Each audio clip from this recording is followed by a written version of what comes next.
হালেশ্বরী নদী দিয়ে এভাবেই চর অঞ্চলের মানুষ কোরবানির গরু শহরের হাটে বিক্রি করার জন্য নিয়ে যাচ্ছে।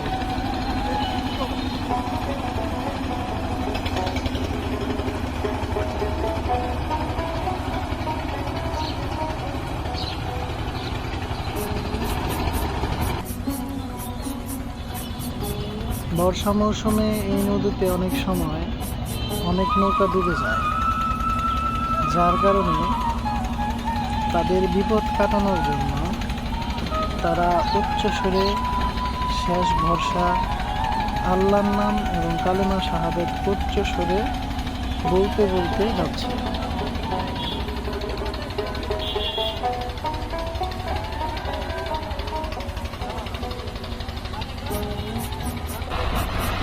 আবার দেখা যাচ্ছে অনেকেই গরু বিক্রি করে এই নদী পথ দিয়েই তাদের বাড়ি ফিরছে।